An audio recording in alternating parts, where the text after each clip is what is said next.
See, when somebody does something like that, man, that's a particular type of evil, man. We got to get them out of here. It was a lot. It was a lot to the story. That's an uncivilized Yeah, mutt. yeah. You know, she wound up getting 45 years. That's what I'll say.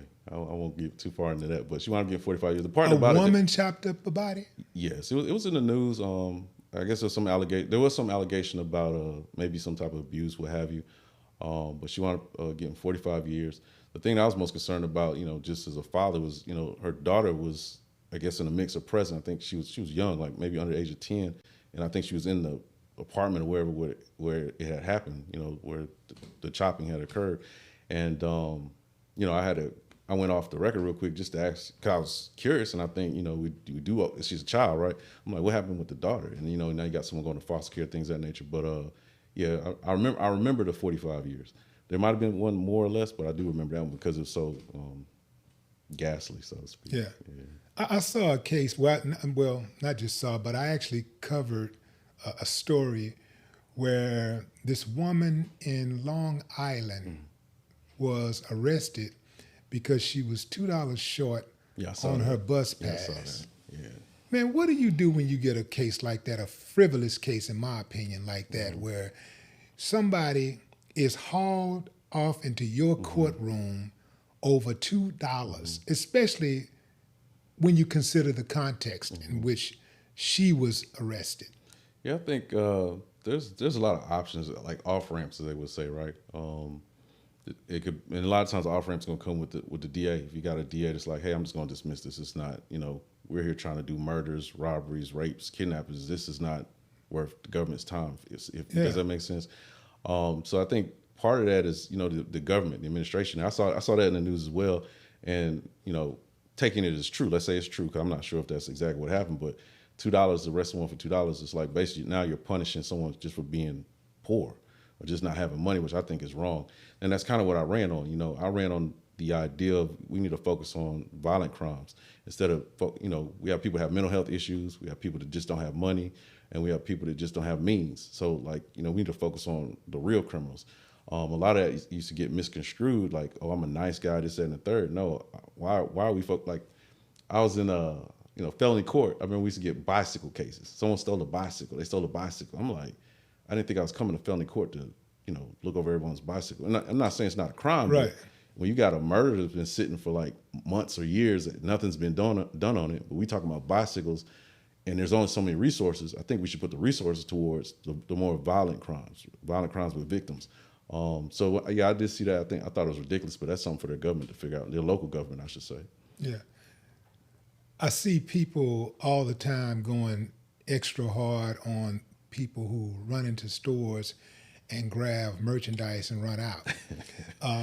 I see those people going even harder on those type of people, as opposed to government officials and these big time CEOs and stuff like that, who steal money from these companies, these corporations. Some of these people beat taxpayers for billions of dollars. They milk taxpayers for hundreds of millions. But I don't see the same amount of outrage for white collar crime as I do for the so-called blue collar crime or low level crime. I agree with you. Why do you think that people have so much vitriol for low income people when they commit crimes as opposed to those who have means? I think it's two-part, and so I like what you said, because I think one of the biggest things as far as criminal justice is harm analysis, right? Like, let's analyze the harm to the community buying through this crime. Like you're saying, these people are milking people for their money. I've seen the ones, you probably seen the ones that taking their retirements, they done all this crazy stuff that provoke people to commit suicide. right, and they're causing a lot of harm, and they're getting treated one way, but then, like you said, someone's run out of the store with some clothes in their And they're hand. like, kill him. You need to shoot him. Yeah.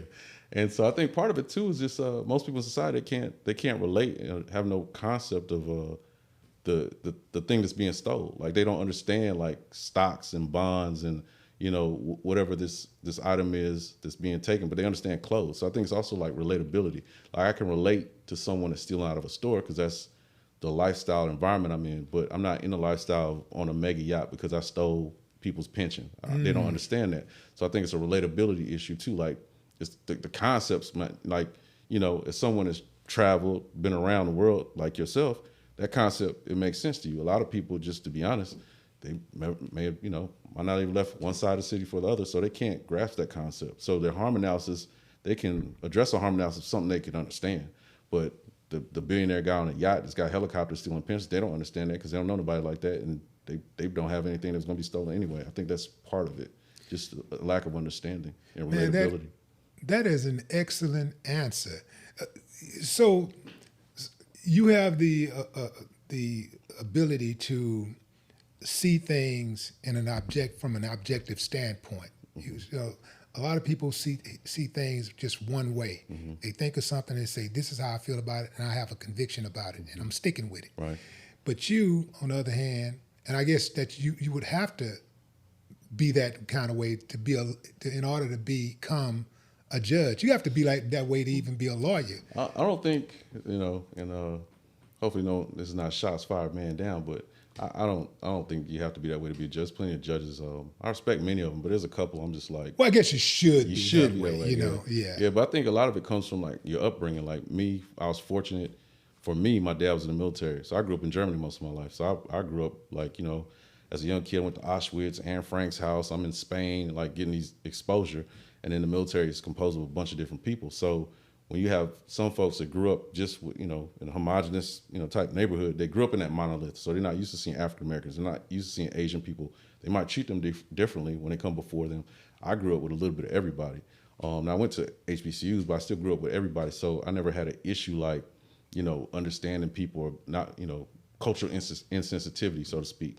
I think those people who grow up in a little monolith and, and can't expand their minds, they make poor judges, in my opinion, because, they can't relate to different people. Like when I was running, I was saying half these folks that that want you to vote for them, they only come to your community when they need you. Now all of a sudden they want to buy some chicken wings and some Uncle Nearest and talk about let's hang out. But the rest of the year they don't talk to you. Right. They're not coming to your churches. They're not going to sit down and have dinner with you. They don't understand your food. But then they're like, hey, I want to judge you. You're trying to judge something you're not a part of or from. Particularly, I've seen like, locally, you have some folks that are in the criminal justice realm, and it's a lot of minorities there, right? They don't listen to the music. They don't care about the people. They don't go to neighborhoods. They're scared to go to 3rd Ward, 5th Ward. I'm going to get robbed over here. I remember when I was in law school, I was in a group. It was U of H students, South Texas students in Thurgood. I represented Thurgood for the group. They didn't want to come do an activity at our school because they're like, oh, we'll get robbed over there. We're so scared. These people become your lawyers and your judges. You think their mind state changed or shifted? No, it didn't. And that's the main issue, which goes to properly vetting people you vote for. Making sure they're just not there on that Sunday, in front of pastors saying, hey, we love black people all of a sudden just that day when they really don't because they're not there the rest of the year. Excellent point. I spoke at the University of Houston Law School years ago, and when I walked in there, I could see the faces of some of the law students. There was probably one black law student, and everybody else was, mostly white and Asian, and it probably was like a good maybe 60 students in there or something. But the way that they were looking at me when I first walked in, it was like, it's almost like, what the hell are he gonna say? Mm-hmm. What can he say that I can be of service to me, right? Mm-hmm.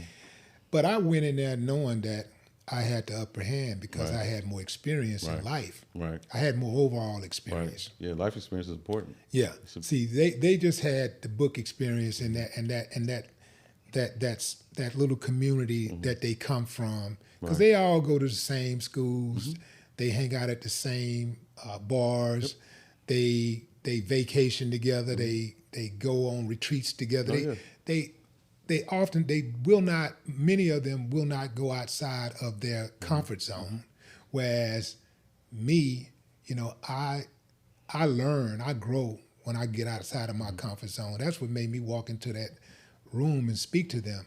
And those experiences are necessary. I mean, that interaction with you, it could have helped change someone's mind or give them a new perspective